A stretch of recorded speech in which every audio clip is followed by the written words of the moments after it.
Yo, it's your man MCee. Yo, it's your Lord Luke Bim. The Lord is in the house. I'm gracing you guys with my presence. Hey, we appreciate that, kid. We appreciate that. Because I'll put your head and put it on a spike fucking with the kid. Chop. Yo, how you been? No complaints, man. I would be dishonorable. I would be ungrateful if I sat here and told you that I had anything to complain about. Okay, all right. You know, I think that complaining is, people do it, but it's always a situation that's worse than yours. So why would you sit here? And Right. So I refuse to sit and complain about my situation because I know that there's someone else who's going through something, and God bless them. I hope that they work their way through it. I hope God see them through it, which I know He can. He can get you through anything, but I won't complain about my situation. All right, I got you. Oh, shouts to Sha Money. Happy birthday. Happy birthday, Sha Money. Reached the milestone. Man, my girl, she out there flossing. Yes. I mean, that flex is mean when she at. Listen, everybody within the sound of my voice, within the sight of us, hashtag Sha Money. Hashtag Sha Money. Word, Sha Money. You should put hashtag Sha Money Gucci because she's Gucci. Exactly. To the death. Exactly. Yo, Gucci, if you listening, you need to get your girl Sha Money. Bag over here to Sha Money. Absolutely. Yeah. Happy birthday to her. And all the blessings she deserves, all the good that she gets, because she is a beautiful soul, and she actually brings a lot of life to the show. Not that the show didn't have it, but her vibe is so crazy. She gives it up. She real. She comes from she gives the greatest perspective where we may disagree, but we always agree to disagree. I think she adds just something to show that she gives it the oomph. And like I told you before, that birthday gift, once my checking and savings add up, nigga, I got you. We putting them coins together. We got you, Sha. We putting them coins together. Gucci, it might be Gucci, nigga, coming. Nigga. Or it could be Gucci with an N in it, Gucci. I seen some Gucci at the Exile. Yeah, I seen that too. Remember the cake? We had a cake, Bowen vocal. Remember the cake we got? Bowen vocals. To that picture though. I didn't put it up. I didn't want to post that. Wow. I didn't want to post that. Why not? I thought about it, but put their ass on blast. Yeah, that's true.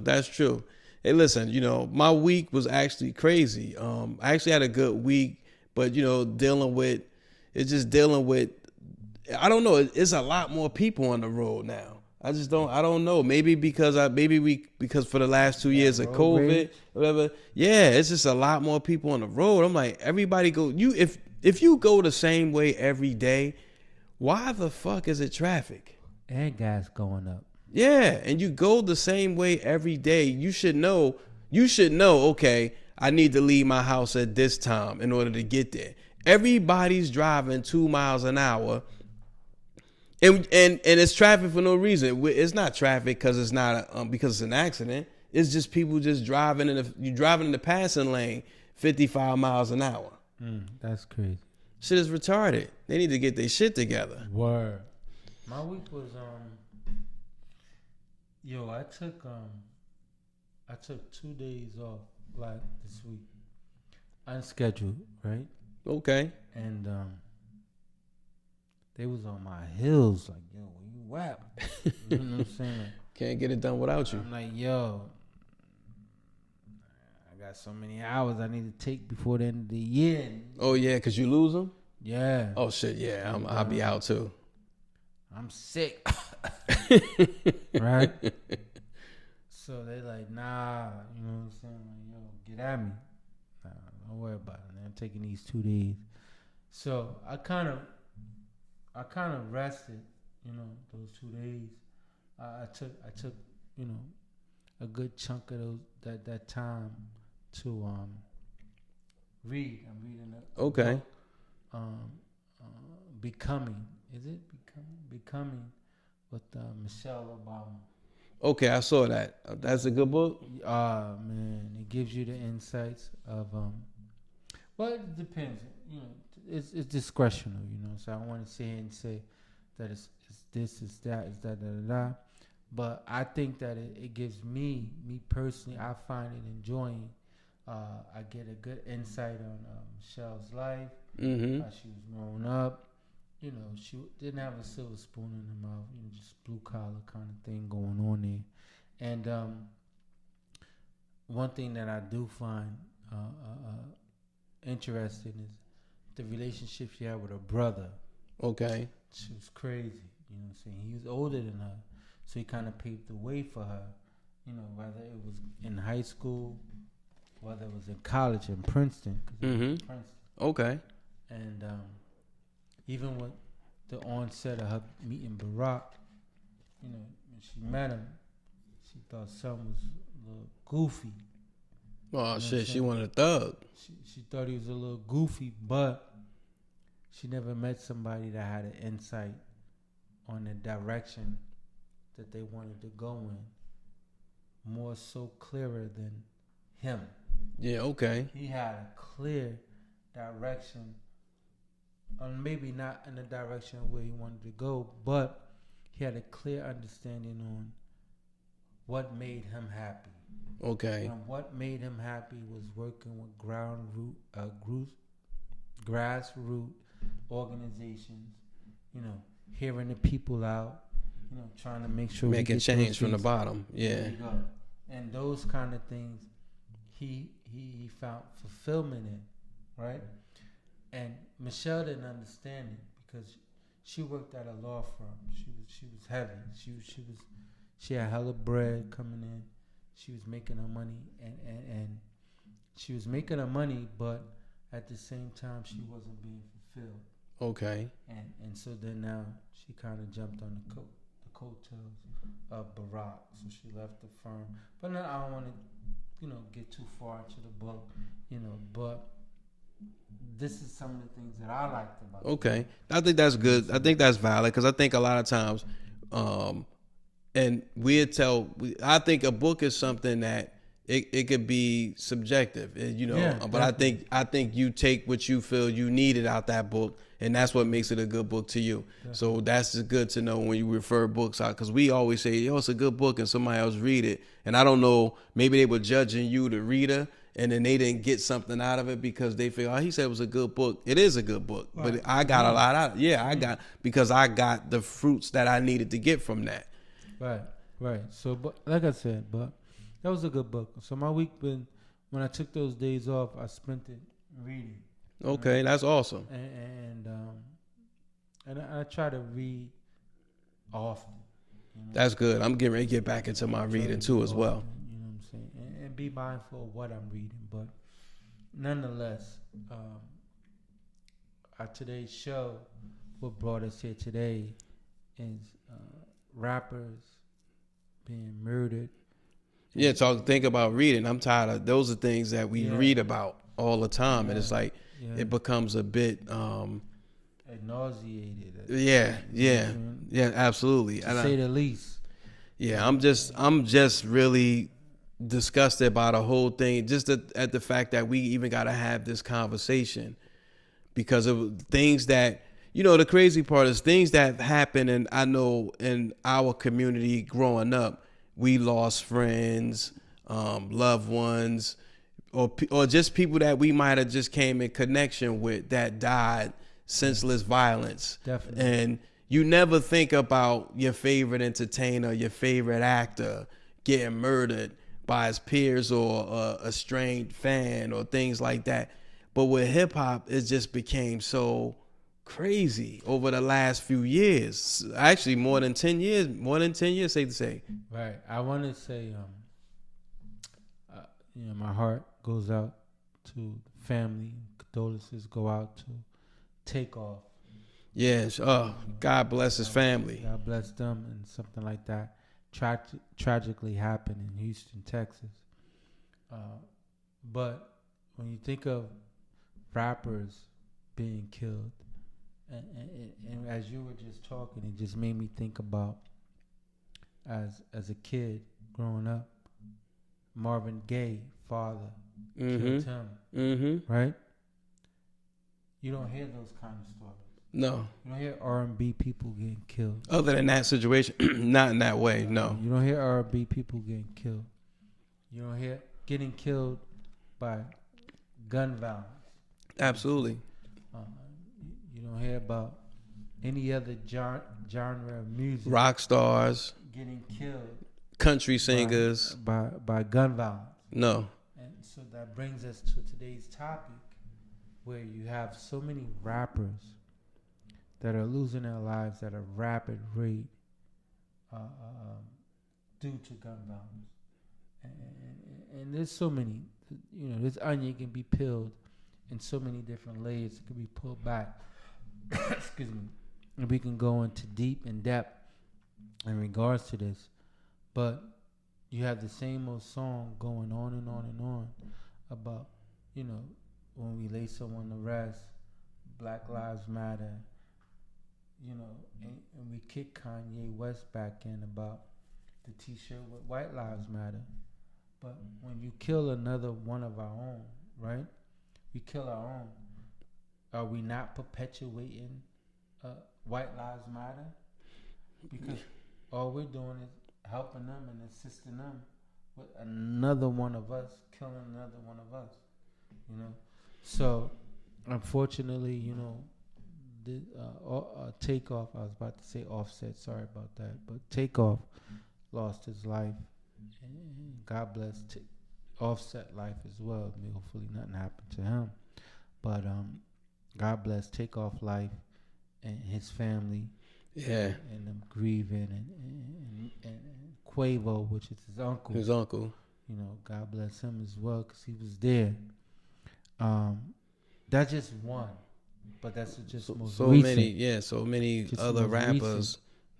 One that just happened. I mean, I think back to Scott LaRock. It's so funny. Yeah. When Scott LaRock was murdered, and I know me, I felt like I lost a cousin. I mean, because I was a huge BDP fan, and it was just such early in their career. It was right after their first album. Was that KRS-One real brother? No, not Scott LaRock. That was, him and Scott LaRock met in the shelter. They met in the shelter. And I think because Scott was working there, and KRS-One was residing there. So, but it was after the first album, so it was really early in their career. They had such a talent. Could you imagine BDP had he survived, and that had never happened, where BDP would be at in hip hop? I mean, KRS-One is a mainstay in hip hop. I was about to say, but BDP would have been a whole movement. I still think that KRS-One did well with carrying the torch. No, absolutely. But go ahead. I go back to that. When that happened, it was such, unheard of, because in hip hop, everybody, we all have differences. Scott LaRock's situation was I think an event of trying to mediate a situation that D Nice was in, and I guess it just went left. And it was a street thing, but it still was like foreign to hip hop. You know what I'm saying? It was foreign. So, fast forward to now, you look at rappers dying in such an alarming rate. It's almost like they're reachable now. They're not like hip hop performers. You couldn't see Scott LaRock walking up the street. You can't see Rakim walking up the street. You just wouldn't be able to get to these artists. Now you can get to any artist right now. True. It's so easy. They're so accessible. And then with the help of social media, you look at things that happen with like Pop Smoke. I'm so disgusted by the way the music is going now. It just, though I still love hip hop, I'm always going to be ride or die with it. But I'm just so disgusted. And with this young man losing his life just recently, it just makes me even more disgusted. I think about two icons in rap history. You think about Tupac Shakur, and you think about the Notorious Big, and just how influential they were in rap in this short period of time that they were here. Think about it. Big only did 2 albums. Yeah. He only did 2 albums. And to me, Big was, even when, you know, the whole thing with Bad Boy versus Death Row. I was a Bad Boy kind of guy because Big was definitely talking that shit. You understand what I'm saying? Yeah. And just imagine what could have came out of after the double album, Life After Death. You know? Yeah. The storytelling, the way he was able to narrate through stories, and the way you're able to follow him mentally. Mm-hmm. You know what I'm saying? Through his lyrics.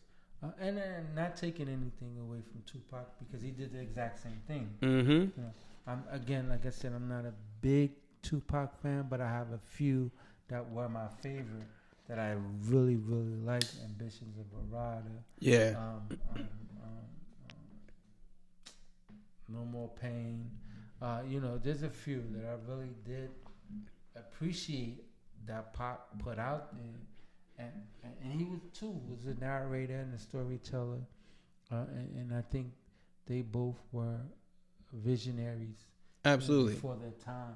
But here's the key though in that. And they were both, to me, I guess for me, they were a movement, an energy movement. Definitely. So like, though you know, I didn't have a favorite between the two. I just had an energy between the two. Like if I felt like I wanted to be like a rider or motivated to do change as a rider for your homies, I'm gonna listen to Tupac all day. But if I want to go to the club and I'm getting ready to go party, I'm gonna listen to Big because Big talk that fly shit. So they you know, every artist, we had so much versatility even in the 90s. It was crazy. You know, so you could listen to Pac if you want to get amped up. You could listen to Big if you want to go see how you going to dress and go shout out at a shorty. And then you also, you might have had you had your Naughty by Nature, you had your Redmans, you had all these people in the mix of all of that stuff. So you had a wide variety of things you listened to in hip hop. But I just want to point out something when we talk about the artists beefing and leading to death, like this situation with Takeoff. And and we was talking about this earlier, when you look at the 50 Cent Ja Rule situation, even and that was like real beef. That's real beef. You know what I'm saying? That was actually street beef. It wasn't even hip hop beef, but nobody lost their life. You understand what I'm saying? Because I think the two individuals are smart enough to know it was more things to live for than to die for. Right. And I think that when you talk about back in the day and you think about hip hop, you think about beef on hip hop, everything was lyrically. Yes. You know, yes, absolutely. Everybody wanted to smoke you on a mic. You understand what I'm saying? And I don't know where, how things got turned around, whereas though you became the most illest, the most thoroughest guy if you got hit up. Shot, yeah. And you think about Tupac, nigga, I hit him up. Niggas shot me 5 times. Real niggas don't die. Do you hear me? You know what I'm saying? Yeah. When they start talking like that, and I think that began to grow legs. And then, you know, to piggyback off of the artist you just mentioned, 50 Cent. 50 Cent, I got shot 9 times. 9 times. Yeah. You know what I'm saying? And now all of a sudden this becomes a badge of honor to sell records. Everybody wants to jump on that bandwagon of people getting shot, getting killed, and once you become those, and you be a martyr. There you go. You took the word right off. Then when you become a martyr, then it's like, oh no, he was the greatest of all time. But no, it shouldn't even have to go that far. Keep it on paper, keep it on wax, go back and forth. Think about I go back to early days with KRS-One and MC Shan. Then it just battled back and forth on records. Roxanne Shante and the real Roxanne. Yeah. You understand what I'm saying? Just back and forth on records. That's it. They kept it rap. LL and Cannabis back and forth on records. You know what I'm saying? Because see, what happens is what I think what most people who don't, like, if you're not into music in the way that we are. I think people don't understand that it doesn't, what you put out there, it grows legs. Yeah. So let's say if me and you beefing, we got a problem. We beefing. Let's use podcasts. If you beefing with another podcast show, it's words, but it's not words to our entourage, to the guy standing next to us or behind us. It takes the life of its own, because now they feel like, I'm going to ride on these fools because JMC got a problem with this show over here. And it's the same thing like with rappers. The streets get involved. So now it's like whatever energy y'all was spewing, it now grew legs of its own. So now the street's going to have a problem with you. And it's safe to say a lot of these rappers aren't really from the streets. Let me rephrase that. You could live in the hood.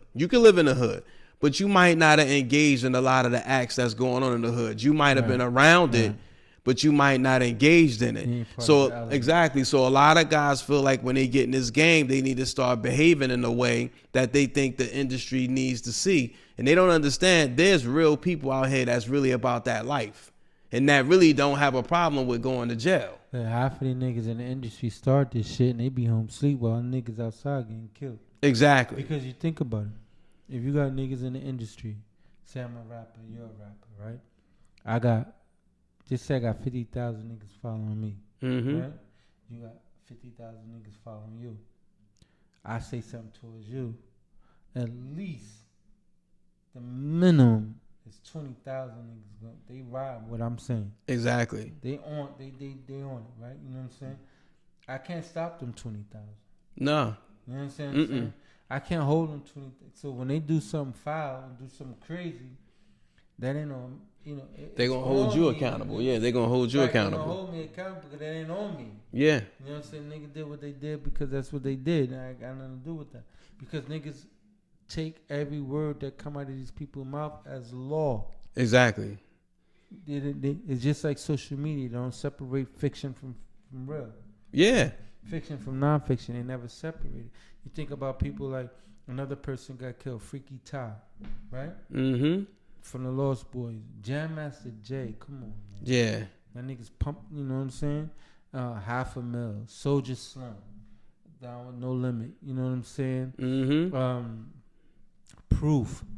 Got, man, the list goes on. And Proof is just a rapper's rapper. He wasn't even about like, he wasn't talking thug shit. He was a rapper's rapper. He was a true lyrical dude. What they say?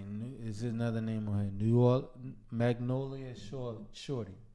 Yeah, it's probably from New Orleans. They got shot and killed in New Orleans. But think about look at P&B Rock. P&B Rock did some of the and again, owner. But not just that. I don't want to talk bad about the ill, but he went on social media ranting about what, he can't be touched, he can't this or that. And that's just, again, if listen, I come from the hood. And if I make it out the hood, once I make it out the hood, I'm never going on social media talking about you can't touch me. But wait, isn't that the whole reason why we got out the hood? Isn't the whole reason why we get the deals and get the records? Exactly. It's to get out the hood. Not to patronize. Exactly. Not to antagonize the hood. Exactly. You live your life. We as common folk, we look at you entertainers as heroes. You guys are heroes. You made it. You're actually an inspiration. You think about the people. Even if I'm not a rapper, if I see an artist that I don't know, I may not know them personally, but I watch them grow, and then they made it out, they survived, they succeeded, they're successful now, Grammy nominated. So to me, that shows it's possible. Anything that you want to do, you could do it. Isn't that the speech they tell you when they make it? With God, everything is possible. So if you believe that, you don't get out here and start spewing negative like you super tough and you untouchable, you can't be touched. Because LA is a whole different monster. Yo, and it's so funny you brought that up because Pop Smoke got killed in LA. Exactly. Nipsey Hussle got killed LA. in Exactly. LA. You know what I'm saying? And here are people Biggie in LA, right? Yeah, exactly. Here are people that they're not from that. Well, Nipsey Hussle was from LA, but he was from LA, but he was definitely into something totally different. Mm-hmm. Right? And his life taken at a young age and far too soon. Soon, exactly. Okay? Likewise, Pop Smoke. You know what Yeah. I'm saying? Life taken all far too soon. I think about another one just recently, not recently, but a couple years ago. King Von. That was, you know how major some killing King Von was to the culture? Yo, these are like, to the culture. but think about it. You look at the percentages for the last, and I could be wrong with these numbers, but from me looking at the news and hearing the stories since COVID, with 2019, it's safe to say we've lost 2 to 3 rappers per year. Definitely. And that's easy. That's almost like that's easy. That matches fucking the community we living in. Like if you live in the hood, you losing your homies, you might lose 2 or 3 people you know a year through gun violence. Maybe more, but I'm saying you might know personally if you're not active. Like I know some people, and that shit makes no sense, yo. It makes no sense. You're a successful artist. You should not be dying like the people out here who are poor. Since 2019, we lost 19 rappers due to gun violence. Jesus Christ. Jesus. So you could do the math. That's ridiculous. My point in saying that is, when you think of someone that's culturally that shifted, and I heard someone younger than me, the younger culture, the millennial culture, said when Nipsey Hussle got killed, that was equivalent to Biggie and Pac getting killed in his eyes. You know wow, yeah. So that was heavy, right? Yeah. To sit there and say that Nipsey Hussle was killed and he was equivalent to Pac and Big, because what he was trying to do was definitely big, major. You know what I'm saying? And I think King Von, you know, was major too. Pop Smoke was major. I'm not downplaying none of these. Let me be clear. I'm not downplaying nobody on this list that was killed. You know, God bless their family. My condolences go out to all their families. They're still grieving, no matter when this person was killed. It can be from Scott La Rock to Big L, all the way down to Takeoff. Yeah. You know what I'm saying? Everybody is grieving. You know, the pain never goes away. Absolutely. Absolutely. You know what I'm saying is, but you think about someone like Young Dolph. And I was a huge Young Dolph fan. Huge Young Dolph fan. Listen, I was so green to this shit, right? When one of my coworkers, she was a young girl, you know, she's from the South, and she was like, "Yo, they just killed Young Dolph." I'm like, who the fuck is that? Right? So then, the way she was in an uproar about it, it only compelled me to go to the internet to listen to his music.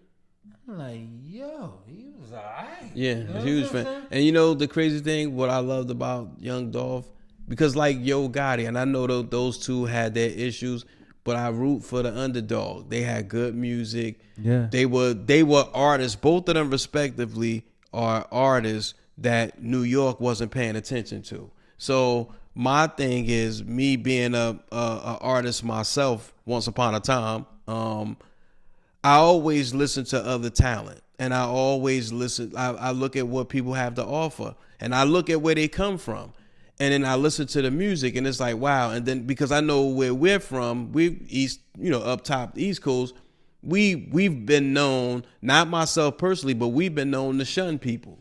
Definitely. You know what I'm saying? So my thing is, when I hear those artists, and I heard Young Dolph, and I'm like, yo, because you know, you and I both heard Yo Gotti years ago, so when you hear these guys, it's like, yo, they putting out some quality music that people sleeping on. So, and you know, so when they start getting their credit and they just do, I be happy for these guys, almost like a relative, you know, finally made it. Right. So for me, that was big. So when I heard he got shot to gun violence, it's like, come on, man, this shit gotta stop. It gotta stop. And even I'm going through this list and I'm looking at all these rappers, right? The only ones that really stand out to me, people from up north. Yeah. Other than those who made, you know, the headline. Yeah, that's true. Young Dolph. A lot of those artists, I don't know. Saying Pop Smoke, like I don't know. Like I would have, like me, because I don't. be honest and truthfully, like I don't really listen to a lot of the newer rap. Mm-hmm. You know what I'm saying? Like, but once something happened to him, like somebody like a Nipsey, I'm like, yo, he was alright. Yeah. You know what I'm saying? How did I miss this one? You know what I'm saying? Listen to Young Dolph. I'm like, yo, how did I miss this? Listen to King Vaughn. Like, how did I? You know what I'm saying? Yeah. Like, it's just maybe because I'm not in the clubs like that. I don't know. Maybe I'm not. Shit, they don't still sell mixtapes. Like, I don't even know. You know the crazy part about it is, I think it's because the music is so dark. The music is so dark. It's it doesn't resonate with us anymore because we're used to variety. And not only that, and I must say this, and I would be remiss if I didn't say this.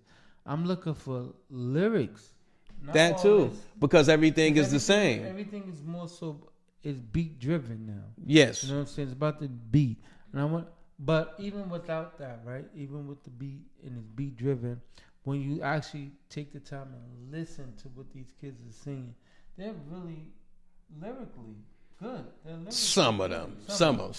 Like even the baby, Lil Baby. Yeah, they're nice. They're nice, but they can go. No, they can. But I think we need more bright spots. We need more bright spots. If you look at artists now, like those artists you name, they nice. They lyrically they are nice, but they don't. There's not a lot of bright spots. The brightest spot we have is Drake, and I'm tired of him singing all the time. But he's probably only the bright spot. But there are other artists.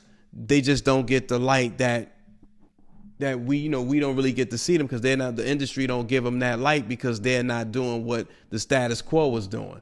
Everything is dark in hip hop now. So when you spew darkness into the universe, that's what you get back. Mm-hmm. So if everybody's dark, that's all they bashing out all this dark music.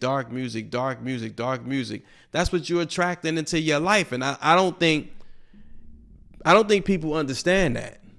But let me ask you this, right? So I remember a time when we were coming up. There were several albums. I can think of two. Maybe you could think of more. Along the lines of self-destruction.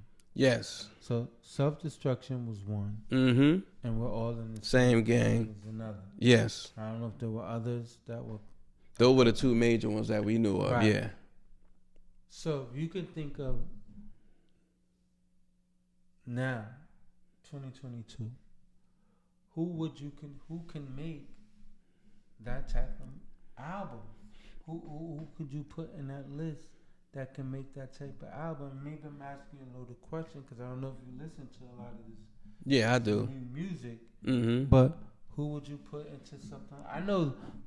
Is it the baby or the? It's I know the baby and Lil Baby.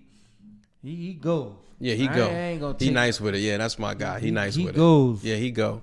You know what? I would do a production collaboration with that project. I would do who I think best could get behind that. Khaled, Hit Boy, and I would go with those two. I would do Khaled and Hit Boy to do the whole project as far as the producer side. But it's only one song. I know, but they could produce it. They could co-produce together. Gotcha. Because they could get the talent in the room. And then if I had to do artists, I would do the Baby. I think you got to bridge the gap too. I would do the Baby. I would do Lil Baby. And then maybe I would take in, if I do the female, I get Remy Ma, Jadakiss maybe. And then I do somebody from the West. Maybe I do the Game.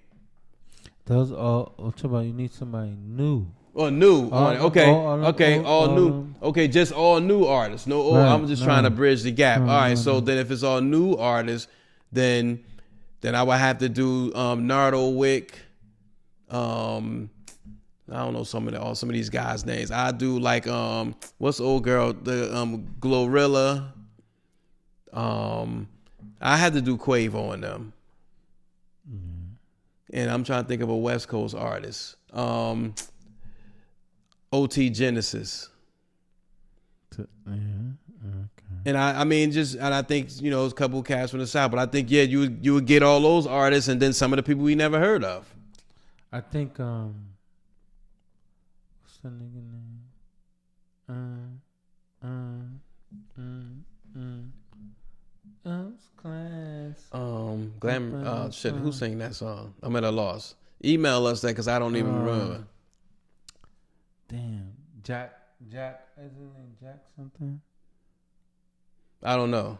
But there's a lot of people out here that can really fill those shoes.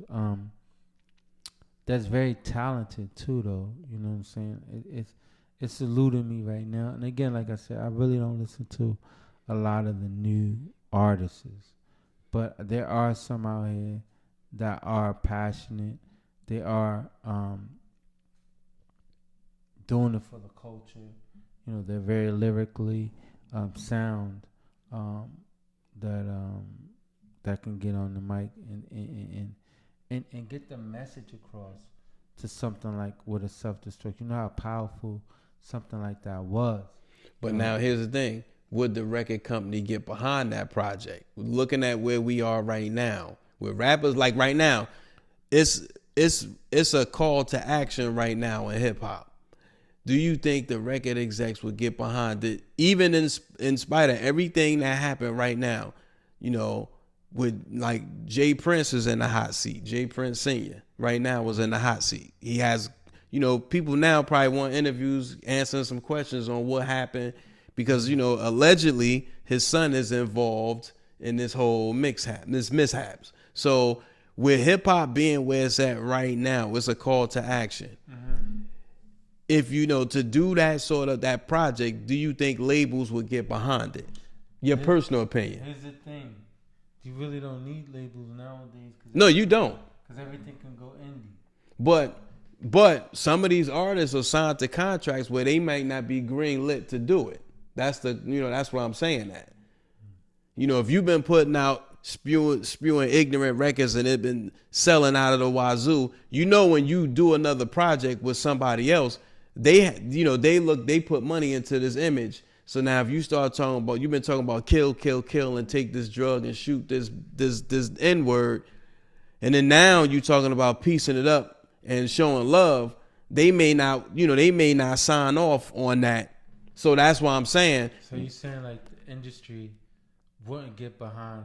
It's possible. Rowdy Rebel. It's possible, exactly. It's possible. If they're signed to a major, yeah, it's possible that they could stop that. Oh yeah, shout out to those guys too. I'm a huge fan of Bobby Shmurda and Rebels, yeah, definitely. And ASAP Ferg. ASAP Ferg, yeah, ASAP Rocky too. ASAP Rocky too. They all gets busy. So I think that if they indie, they can go. If they indie, yeah. But if you get these majors behind you. But majors is not really like so many words. They kind of box the majors out. Like, because you look at 300 Entertainment got their hands on everybody. They got their hands on everybody, and that they probably one of the most successful labels right now. Major, well they signed to a major, so. They're probably one of the ones. That's Meg Thee Stallion and a whole bunch of other people. But I mean, like you do a self-destruct, you gotta have a little bit of genres. I mean, different timelines because you gotta have Nicki, Cardi B, Meg, Remy, Lil' Kim, because you gotta show the unity. And all of those artists had an issue with each other. What you saying? You just named all female rappers. That's like a ladies' night thing. No, but what I'm just saying, if you do that, you try to pick one or two of them to bridge that gap because all of those ladies have an issue with each other. And we have to stand somewhere where people see that we could get along. Because in self-destruction, even though everybody didn't rap, everybody was in the video. With the exception of Rakim, of course. But everybody that was in there, none of them really had beef though. But what they did, it was still violence in hip hop. With Scott LaRock had died, so that was one of the reasons why they did that project. Plus, you think about what LL Cool J. I didn't know this either. This is a fun fact. I didn't know he wrote MC Light's rhyme. in that song. I didn't know he wrote her verse. Yeah, LL Cool J wrote that. I didn't know that. And he said that he was supposed to have been in the video. But, you know, even with that, he had the problem with Kool Mo D. You know what I'm saying? So, I mean, it was artists in that video that had issues with each other, but they still, Molly Mall had a beef with Red Alert and them because that BDP and Queens thing was going at it. But he was in the video. If you look at when Dougie Fresh over the grave, you see Marley and Red. That he said they made peace at the video shoot. So that's what I'm saying. So that's definitely a need. We need we need that. Is definitely needed now. Yes, absolutely, absolutely. It's too crazy the way things is going. But to piggyback on that, there's not like rappers are killing other rappers. It's the entourage. It's the looker ons. Yeah, it's the other people that's getting wrecked off of. It's the people you bring in the room with you. So even though you can, but you still responsible. I still blame you. I still blame you. I still think that a song like Self-Destruction would bring some type of unity, some type of like, yo. It changes the dynamic. This is rap. Let's keep it. Keep it where it's at. Exactly. No need for people to get wild and crazy with it because it's just rap. You know what I'm saying? And it shows that we're all here together. Yeah. You know what I'm saying? Even for the sake of the music, for the culture. Even in LA, we're all in the same game. You know what I'm saying? Exactly. I just think that it's just way too many lives being taken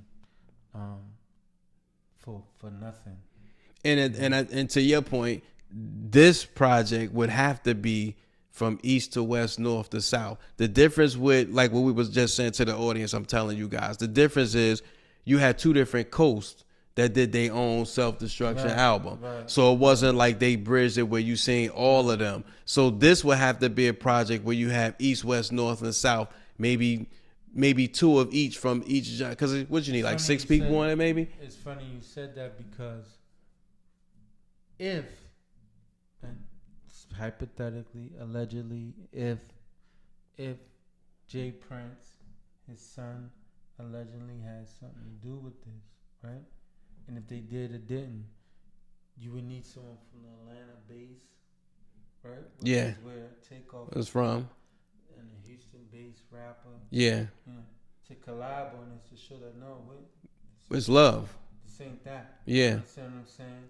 And then, of course, you need someone from, all like you said. Yeah, everywhere. All over to kind of put it together to make it gel. And show that we all. Whereas the Self-Destruction was all in New York. Yeah. We're all in the same game. It was all LA. Yeah. You know what I'm yeah. saying? Whereas we need something to be collaborative with all coming together. Because. And then you think about it. It's funny. I'm just thinking about it was a song with Scarface. I'm in the studio doing with Jay-Z. Benny Siegel. You got New York, you got Philly, you got Texas. You understand what I'm saying? So that was a nice.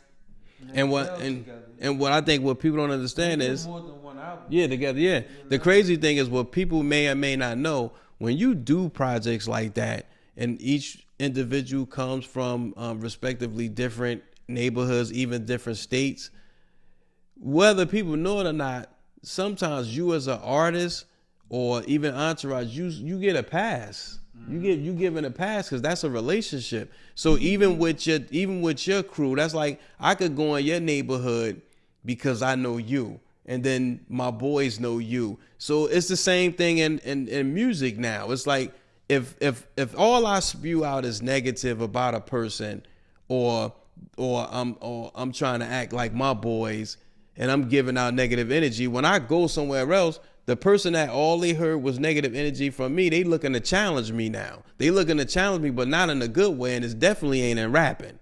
They want to challenge me with some hands or with the guns. So again, we make this all about darkness. It's so much about drugs, killing somebody, quick to pull my gun out and shoot somebody, and everybody gonna die. What happened to Lou Bim's part? What happened to the bars, the lyrics, the fantasy, the rhyme style, the creativity, the storytelling? What happened to that? The nice choruses, like, come on. I mean, like, Death Row was probably one of the hardest rap labels once upon a time, but all of that shit was creative. All of it was creative. Where's though? Bad Boy was telling niggas to get fly. Exactly, but it was creative, and still told you they wasn't no slouch. Versace, all that, and still let you know they wasn't suckers. But I just think that and we can wrap it up in a sense. Or maybe think about a part 2 to this. Is that rappers are individuals and they're human just like we are, right?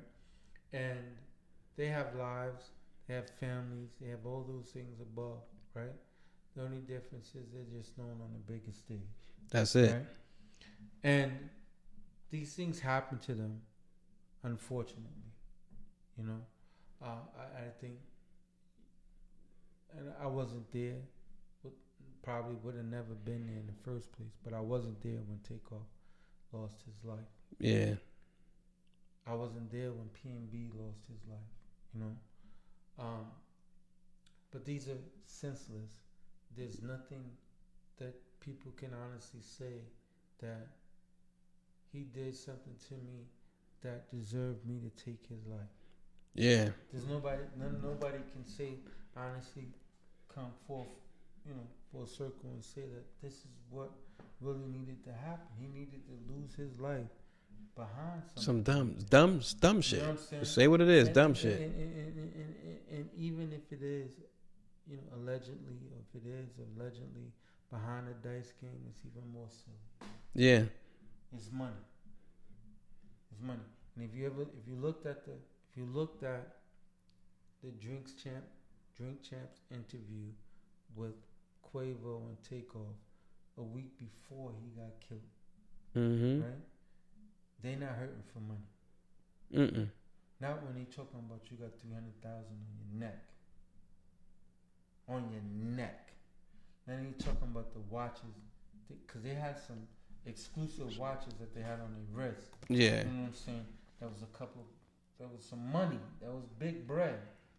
So whatever this dice game, whatever the bet was, it couldn't cover what you had on your neck. I guarantee you that. Yeah. It was senseless. And even if it did cover what was on your neck, it wasn't worth losing your life over, because you make that 50 times over. Your net worth is $12 million, right? Just hypothetically. Your net worth is $12 million, and you lost your shit over 15,000. What are we talking about? Yeah, at all. Yeah, senseless. Come on, senseless at all. And I hope and I pray that these rappers are setting their lives up, or setting their future up, setting their family up for any event of their demise, right? Meaning something as small as having a life insurance policy. Most definitely. Because the way that they're spending the money, there ain't gonna be no money for you to bury no motherfucking body and have no goddamn repast, nigga, because they spending it too goddamn fast. It's going out way faster than it's coming in. Because you taking on all these other responsibilities. You got these houses, you got these cars, you buying these dumbass jewelry, and you buying people to be around you that's really not really of an asset to you, but they're a hindrance. So I hope that you're doing a contingency plan. I hope you're doing something for life after death. No point taking, life after death. That was the album with Big Small when he died. The name of that when he died. Hope you're doing something to set yourself up for life after death. Because that's one thing is for certain, and that damn sure is for sure, that we all gonna die. We just never know, we don't know when or why or how, whatever. We don't know that. You know what I'm saying? So how do you prepare yourself for something like that? And are these kids and family members, how is his Takeoff if he has kids, how they gonna be set up? How they gonna be? You can't depend on your man and tell me they gonna take care of you, nigga, because you already know you caught that stretch, nigga. You took 1 year in, nigga. You couldn't get nobody on the goddamn phone after that. You understand? And here's the thing: a lot of us don't think that far ahead, especially when we're making money hand over fist like that. The money coming so fast for those guys.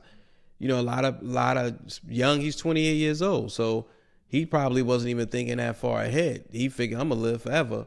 I'm gonna rock out. We Migos. We making all this money. We good. But to die over a senseless gambling debt, that was if that's the case, that makes no sense at all. It just lets me know how we take life for granted. So we just take it for granted and not know.